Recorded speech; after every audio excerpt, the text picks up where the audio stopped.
Welcome to the second episode of EHO Knows.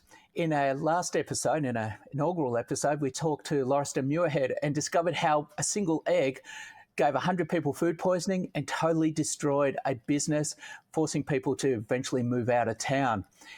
In this episode, we're now looking at how an environmental health officer was figuratively, and I'm pretty sure literally, thrown in the deep end when their entire town went underwater. And as an EHO officer, what were the responsibilities that were suddenly thrown at him? So a couple of years ago, I met Cameron Smith at an EHA conference, and he gave this awesome tale of how he had to deal with the Lismore floods. And so today, I'd like to welcome Cameron to EHO Knows. So welcome. Thank you for having us, Shane. It's a pleasure to be here. Not many people know about Lismore, and I suspect that less people know about you. Let's change that. Tell us about you. Well, what can I say to begin with? I've been in this area for many, many decades. I was actually raised in the area, went to university in Queensland to study, and strangely enough, first job was with the New South Wales Health Department in Sydney, who in their infinite wisdom decided to transfer me back to the Northern Rivers. So I've had a wonderful journey back to where it all began. So over the years, I have been working predominantly in public health. And that journey has taken me in many, many places over time. And I think the experiences and knowledge I've gained through work and this field has been amazing. Yeah, but to be clear then, you literally are a country kid, went to the big smoke, back again, and so you're an environmental health officer. You're not a flood expert. Oh, far from it. That's just one of those things that local knowledge. It's a wonderful thing knowing this area well enough that you know that there are certain markers and locals who know if it starts to rain in a certain way, it's not good. Yeah. So Lismore, tell us about Lismore.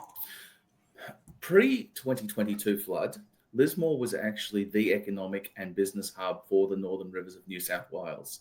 It is predominantly known for its universities, hospitals, the justice system, all the major infrastructure for state and local government, as well as business.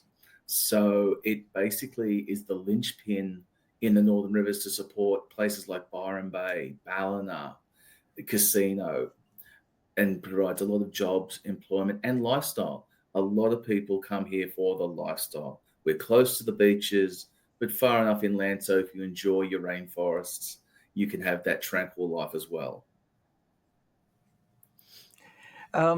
Population? Pre-flood, we were around the 50,000 mark.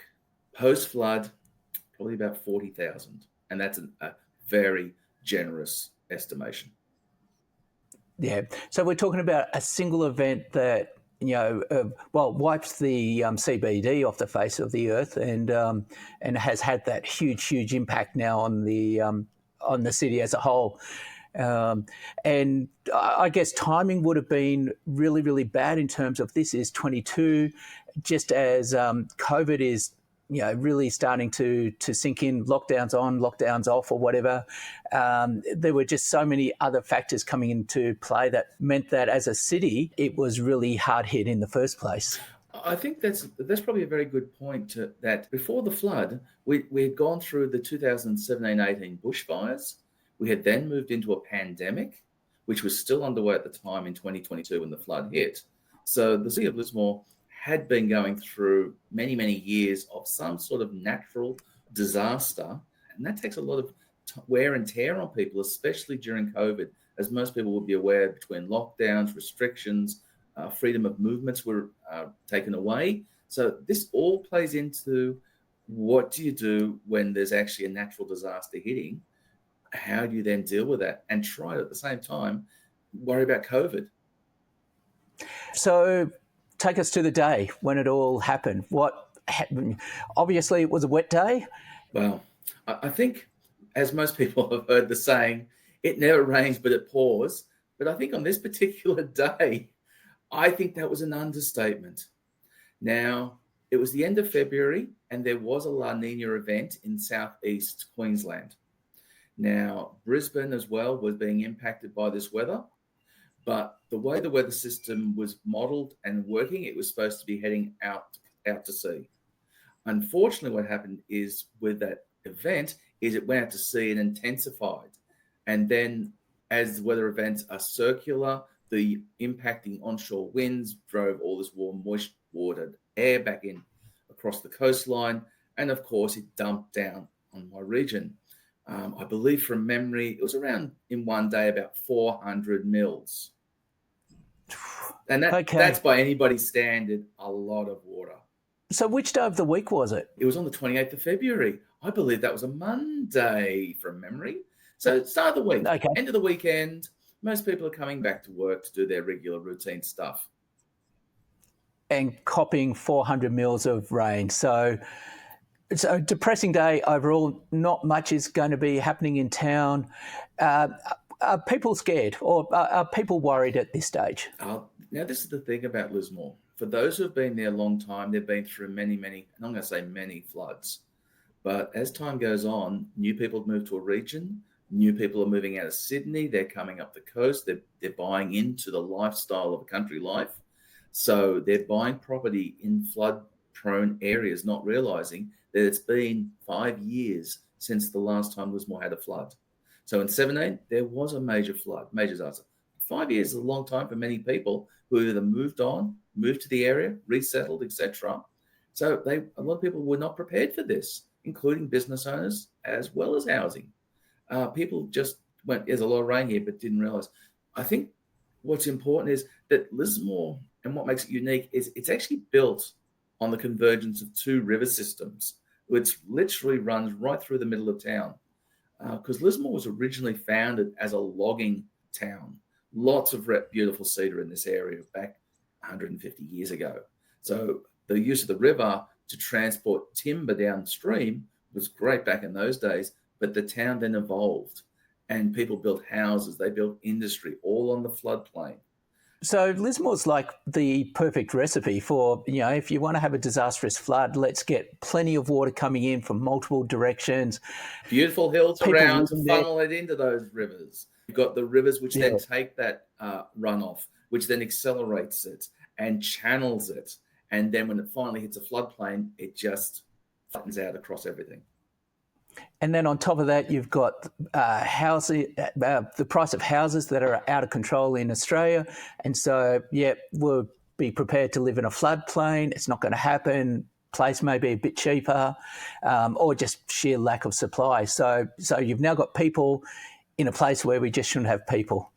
That's the biggest thing, that housing over the years, and again, it's a common problem now. We have housing shortages everywhere. So people are buying, and because it's in flood-zoned areas, people don't think it's going to happen to them. Okay, so a flood's expected, but we're talking now the 28th, 400 mils of rain, things are looking wet. What starts to pan out throughout the day, throughout the night? I think what's important to start with is we need to acknowledge that the SES were involved from day one, which is great. This is their gig. They are the flood experts. And the Lismore SES, they do a wonderful, fantastic job. The volunteers, amazing people. Can't fault the volunteers and the locals.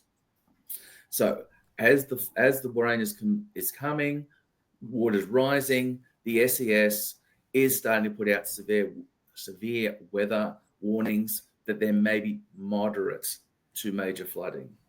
And again, that's actually not that alarming for Lismore. You go moderate, we might have to raise some things up. We might have to move some cars. We may have to close our businesses and secure, because most people go, flood, we raise things up. We need to get things up off the ground. We put them on shop. They're prepared for this. So that's not so bad.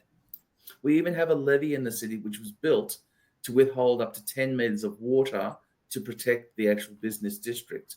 So all these things are in place. So people have a level of confidence that, I dare say the phrase, she'll be right. Unfortunately, that wasn't the case in this instance. The rain was so severe that the waters just kept on rising. At one stage, the SES did actually warn people, and as the levee was getting inundated, they did actually say to people, yep, we need to start looking at evacuating. So let's start at, say, 5 o'clock. End of the day, businesses are closing up. What was the message then? Well, the message on the day itself, on the Monday, was that at about in the morning, actually, the river was actually starting to peak to the point where it would actually go over the levee on the Monday morning. So it was actually Sunday night was when the actual problem started. So businesses never got a chance to open. They never got a chance to actually evacuate and really get stuff out of the CBD because the water rise was so fast on the Sunday night, overnight. People had gone to sleep thinking, yep, it's just raining. But they had woken up in the middle of the night to find that essentially their house could have been inundated with water. And that's the scary thing about this, that there was no warning go out to tell people on the Sunday night that this could be a major problem or to evacuate. It came that fast. So people were waking up at, say, 3, 4 in the morning, getting out of bed to go to the bathroom and finding they were knee deep in water in the pitch black. Why was it pitch black? Because they'd lost power. So you can't see what you're doing. You're knee deep in water and you have no clue. So people are reliant on mobile phones for lighting. So this is where the critical instance starts to occur, that people are starting to get really panicky already. Oh my goodness, what do I do? So I need to go back to 24 hours then. So effectively, as people are going back to bed on Sunday night, there wasn't that, hey, you're about to be flooded. It was a message of, yeah, there is going to be flooding, but you're going to be okay. For most of the city, yes, that is true. In all fairness, the SES did issue an evacuation order for a part of Lismore at about 9:30, 10 p.m. on the Sunday night. And you go, but again, it was so slow coming through that those people were given like 30 minutes to evacuate. Were you taking the day off, or what were you doing? On the Sunday, absolutely having a wonderful day on the Sunday. Wasn't until Monday morning when the proverbial hit the fan. Because by then, overnight, the city had been inundated with so much water, it was literally isolated from the rest of the world. So Monday morning rolls around, I'm at home working because the COVID protocols were still in place then. So I'm working at home. I get a phone call from council saying, what are you doing? Silly me said, not a lot. Famous last words I'm never going to use on the phone again. They said, can you get in here? They knew I lived above the flood levels. They knew I lived in an area which would not be flood affected. But essentially, I was in at work by 9:30 that morning. What had happened is, because of the overnight rain and so many evacuees, that the official evacuation centre, which was at the University of Southern Cross, had been totally swamped. And SES, combined with New South Wales Police, had said, we need another evacuation centre. So we had to open another facility to house another 400 to 500 people. So you had a plan A, except for the fact that plan A got wiped out by the very event that it was meant to be helping with. Basically because it was just not designed for that many people to actually have to access that service. Normally you go, there's an evacuation, some of these areas, but because there was so much water, areas of Lismore that nobody in their lifetime, we're talking people who have been there 40, 50, 60, 80, 90 years, had never seen this level of water. So areas that had never been flooded in that lifetime were now being flooded. And so all these people were congregating at the official evacuation centre, but they said literally there's no room at the inn. So they had to establish a secondary outpost, which was one of council's facilities. It was a sport and aquatic recreation centre, which, strangely enough, makes for a great evacuation centre because it's got toilets, it's got showers, things that people don't take for granted. Having hot running water, having toilet-free facilities at work, having big open spaces like a gymnasium where you can put bedding, material, people. Great, fantastic. But we needed staff to run it because the government agencies which had that duty to undertake this job, strangely enough, all their offices are located right next to the river. Who would have thought? Great idea. Yeah. So all their equipment and resources were gone. And most of their staff flooded out, couldn't get in.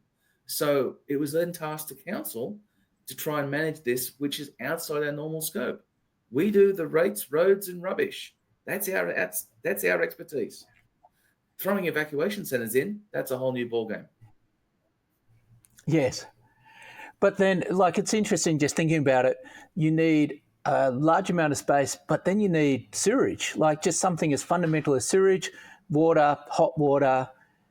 Yeah, they're the basics of EHO life. And yet they're now suddenly, Maslow's hierarchy of needs, you're back down at ground level saying you need a roof over your head, you need water, you just need safety. Keeping in mind that people have just lost their homes, they're devastated. And so in one sense, you've got the exact set of skills that are needed, but at the same time, you're being asked to, hey, make this all happen instantly. Yeah. So you get to town and what happens? Basically, it was I got to the office and luckily enough, our sports and aquatic centre is literally over the road from the chambers. So that makes it ideal location. So it's very close to management. It's close to council resource, as well as because the official command centre for the emergency response from all the government agencies was wiped out in the process. Council chambers has also now become the de facto headquarters for emergency services. So basically, they commandeered the council chambers. So we were operating over in the sports and aquatic. And I literally turned up on site and saw hundreds of people all gathered there. And the staff who run the sports and aquatics, they're lifesavers. They're swimming coaches. They work in the kitchen there. So none of them have any of this experience. So it's basically all these people coming in and they go, what do we do? So the first things we had to establish was setting up space, which was the gymnasium, to say, right, this is going to be our bedding area. This is where we are going to put people. Secondly was, the use of toilet facilities and showers. So again, making sure we had enough cleaning staff to adequately keep that facility clean, because people are coming in wet, cold, and muddy. So they're bringing in potential disease from the stormwater, from the floodwater, because it may contain who knows what, raw sewage, chemicals, oils, bacteria, virus, who knows. So we need to make sure we give them a safe space where they can get cleaned off. Then thirdly, how do we clothe them? They had lost everything. So now we're having to start to source for clothing, for bedding. So that's a major undertaking. So who's calling the shots at the moment? On site at the facility, I was calling the shots at the actual management of the facility. Now, the reason why council had given me this responsibility, as I had many years working in disasters as an EHO, so it's a crossover role. Normally in floods or any other disasters, the environmental health officer has got a very good role to play in terms of dealing with public health. This is just that next level of how do we deal with the crisis on your doorstep, and not just worrying about food safety or viral contamination, etc. You're now worrying about people's actual physical needs. That is, you're right back to Maslow's hierarchy of shelter, clothing, warmth, making sure we've met those needs. So again, wonderful team at Lismore City Council. Can't understate how fantastic they were, given the stress they were under, considering a lot of them too were also being impacted by these floods. And here they are trying to do their duty, do their service to their community, but at the same time having to worry about their own family going, I'm helping the community, and the family's having to do the best they can without that person. So you've got the benefit, you slept through it. So you've been at home, 9:30, you're sitting at the table, low stress, and so it gives you a clear mind to start doing this. It does. It does. If you're lucky enough to be in that situation where you are not impacted, it makes the job easier.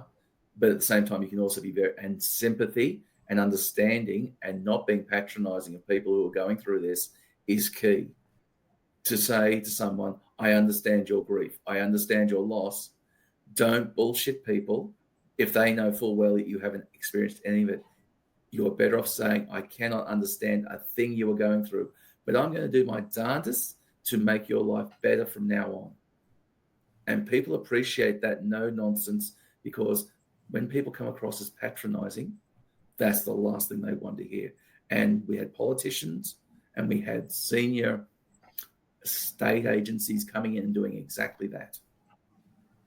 What I really found amazing about your talk was, in one sense, you've got a set of skills, but really it's about I'm available and there's a void. And so a large amount of what you did wasn't what an EHO did, but it was what was needed. So it was to have the, I'll say that the calm-headedness, but I could imagine at the time it's just pure chaos, but you're stepping into the void, making decisions and making things happen. And so a large part of the magic is to just be able to make sure things are happening. It's not your job, but something has to happen. Otherwise, you're going to have a bigger disaster. So from that point of view, how did people deal with that? Were you getting a lot of support from the community? What was it like in that first day trying to make sense of chaos? Now, that's really interesting. The concept of self-entitlement was something that was not actually prevalent in that first 48 hours, because everybody was under stress. Everybody who was there had been a victim of the disaster. Council was trying to do the best they could. So there was a lot of tolerance, and people were very thankful and grateful. But it's amazing over time how things go from that level to a culture of entitlement after about day 3 or 4. People were starting to expect, they wanted, demanded. Having said that, the environment still wasn't 100% safe. There were still issues that you had people from all mixes of life. And one of the things that we had to try and compensate for was people who had either alcohol or drug dependencies. Now, tobacco, it's a drug.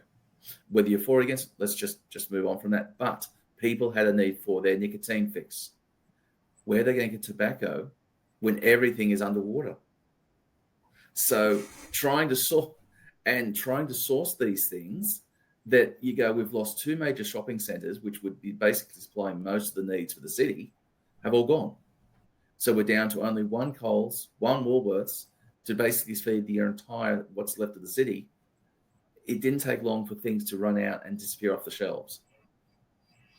So you've got babies who need baby milk, you've got people who need food or whatever, and then you've got smokers. But like you said, that's a drug dependency. And so these people are dealing with withdrawal symptoms on top of everything else that's going on.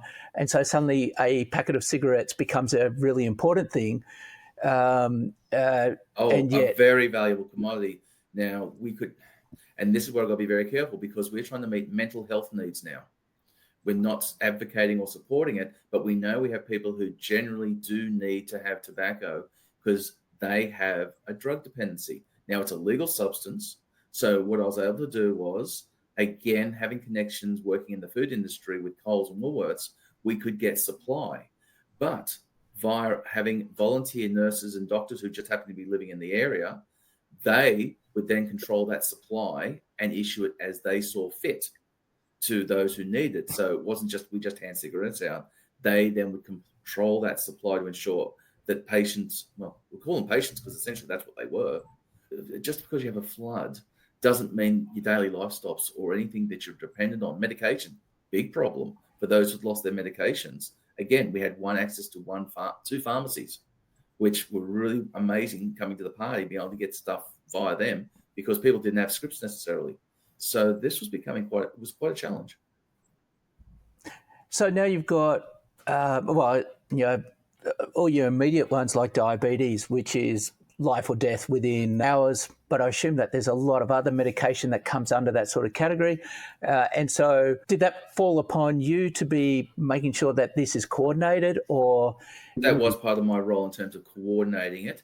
And having said that, yeah, we were lucky. I knew people, but we got a couple of volunteer doctors and some great volunteer nurses who just, again, the hospital was almost cut off. So there was some access to the hospital. So that was great. We were very lucky in there, but we're only talking 30 meters the hospital's 30 meters away from where the water stopped rising. So it doesn't sound like much, but when you see the photos of the city, you go, that's pretty close. So they could access the pharmacy there. And again, the doctors then could issue new scripts if required. So that made it a lot easier as short term. So that got us out of a lot of trouble. Otherwise, without that, I think we would have had some major problems. And so just in that 24 hours after the flood, we think, people die in floods because they drown. But the truth is that, being cut off and isolated throws in its own huge range of problems. And so you're literally saving lives for the first couple of days. And then, trying to stop the outbreak of whatever because of all the sanitary sort of issues. So while this is happening in the community, in the centre, what's happening in town? Are you still being forced out to be doing other things out and about? Well, no, actually, because there was no town. That's the whole point. There was no town. It was nothing. Literally, the city had been wiped off the face of the earth. There was nothing really there. So some of the other staff, again, had the luxury of being on standby, doing some minor roles to assist me in my role. But essentially, for the first 2 days, there was nothing we could do until the floodwater started to recede. So the normal activities of an EHO were basically wait until water starts to recede. So then you could start looking at things like what garbage issues are there, what food refuse has to come out of food business and go for waste disposal. And again, mosquito control was a week and a half, 2 weeks up down the track once all that water had gone. So there was a lot of jobs that the EHOs themselves couldn't really do for the first 2 or 3 days. So if they could get to work. But then you said entitlement sets in. So a week after, you've now still got a huge number of people displaced. So how does that make you feel in terms of you're still doing critical stuff and then you're getting entitlement happening? Yeah, and that's what became challenging. After about 4 or 5 days, people started to leave the centre because they could either be billeted out, they were able to access friends and family. The roads were starting to open up after about day 4, day 5. So that sort of took a lot of pressure off. So those staying behind were suddenly saying this is a great place because the food we were bringing in, we were getting food trucks. We were able to get access to food trucks. We had restaurants supplying food that were unflood affected out of their good nature. They just went, well, we've got all this food sitting here. We don't have it coming. We will start providing meals. And we were providing very good restaurant quality food for a lot of people. We had a coffee machine going. We were making coffees for people. People were, first 2 days, so appreciative. Day 3, 4, oh no, I don't want full fat milk. I want my almond milk. I want what? And that's what was stressing the staff more than anything else was the demands. So how long did it last for in terms of the evacuation centre? The evacuation centre was there for about 2 weeks. After about day 6, the Department of Community Justice were able to get their staff finally back in because this is actually their responsibility at the time. They were in charge of looking after basically evacuation centres. So they took over on day 6. The health department rolled in on about day 4, day 5. And the first thing they said to us was, where's your COVID protocols? And we just looked at them and went, are you frigging for real?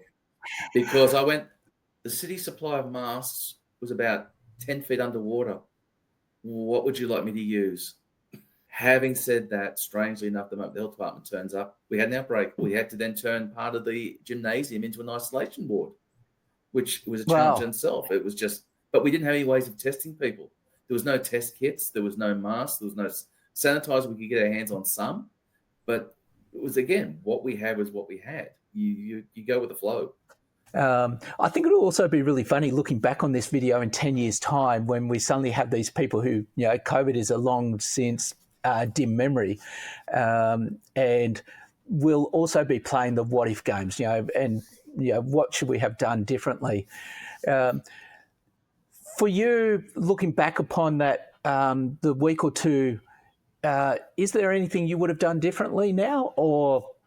I don't think I would have done anything differently. It was literally you're flying by the seat of your pants and you're trying to manage expectations and needs of people. You have an unknown quantity of people needing finite resources, but at the same time, probably managing your own physical and mental state was probably the only thing that I probably didn't do as well as I could have, because I was trying to be everything to everyone. My first day, from the moment I left home at 9:00, 9:30 on that Monday morning, I didn't return home until 11:00 Tuesday night. Wow. I think I got about 4 hours sleep in the gymnasium from 3 in the morning till about 7. There was no one with enough experience to say, look, I can take care of this. I was doubling as security guard. I had one security guard for all of that facility, and that was it. Yeah. There was no police presence. We had nothing. So between the security guard and me, I was going, all right, I'll stay until this time here.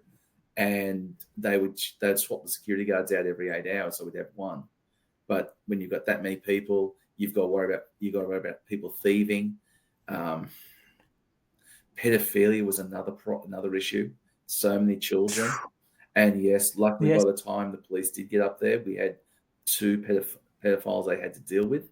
They were known to police, but we didn't have this knowledge at the time.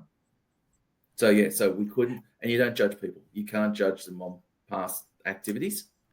But there was one of them who did take liberties, and it was just straight away the police. We just rang them, got them straight up there, didn't muck around. Yes. Because our job is to protect the community as a whole. And I guess coming back to my point, which was you stepped into the void. And so what's really, really hard is to say, would you do anything differently? You're going, mate, you're making decisions and whether or not they're right or wrong, probably the most important thing is decisions are being made and you're moving forwards. Big question, though, what would you have done differently the year before if you had known that this flood was likely to happen? I think the only thing would be is to actually have had that centre set up or prepped to receive evacuees. Because of its location, it's way above. If you ever get flooded, you'd be bringing out the ark to match it because it's up on the hills. So it is a very safe facility. It's a great facility for an evacuation centre. But council generally isn't tasked with doing that. But strangely enough, a couple of years on now, 2024, the council's now being talked to by the state government about running that facility again in the future as a dedicated evacuation centre, because they've seen the merits of council running an evacuation centre, because the community actually had more trust in the staff who actually work at council than they did in the state government agencies. Because, for want of a better word, the people saw council staff as having skin in the game. We live there. We work there. We are part of the community. We're not being brought in, flown in, trucked in from all over the country, literally, to do a 7-day stint and then go, job done, going home now. So, and that's why it really was, we cared about the people because we were part of that community. I knew a lot of people at that evacuation centre who personally knew me through work. And it was like, oh my God, how can I help you? And they saw me there and they were so happy and relieved to see someone, because they knew they'd dealt with me as a health inspector over the years. They had more confidence in knowing they could at least talk to me and I would listen. So do councils spend enough time playing what-if games for disaster scenarios? No. And that's something that's come out of many flood reviews over the last 10, 15 years, that disaster hits, they go, we really should prepare for this. Years go by and nothing happens. They've finally gone, well, we need dedicated people who are qualified to do this, not just we take a council staff member who does other jobs and we drop them into it. That's a lot of pressure on the staff to suddenly switch roles. Yes. And then on top of that, bushfires, major storms. So we're just seeing more and more bigger and bigger natural disasters happening.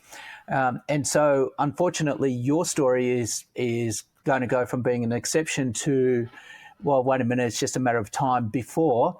It doesn't matter which council you're in, you're going to be looking at some major disaster and you're going to be asked to step out of the everyday and start to do the exceptional. I think for an EHO, though, it is, because you're one of the few people who genuinely have your head around what will impact people's health, whether it be mental, physical, will it be environmental health, that is your environment around you. yeah, you have so much knowledge that most other council staff have no clue about. So, any last minute tips, any last minute insights as to what you've learned from all of this? May you never get the opportunity to experience this, but if you're given the opportunity to at least do a practice dry run, be part of a simulation, take the opportunity because it'll give you an idea of how all the agencies interact and integrate amongst themselves. And that way you can see who talks to who does what. Always take that opportunity to learn, because you never know when you might be called upon at a moment's notice because something's gone horribly wrong. Yeah. Thank you. Thank you very much, Cameron. And yeah, I actually hope to have you back again as a guest soon, because shortly after we met, you then headed off onto the high seas and had the joys of being an environmental health officer on ships post-COVID as they were trying to open up again. And so I think you just went from one set of challenges to another. And hopefully we'll hear about those. But yeah, thank you very much for today. And hopefully everyone who's listening has got something out of it. It was an amazing talk, and thanks again for joining me on EHO Knows. It's been an absolute pleasure, Shane, and thank you for helping me to relive those moments.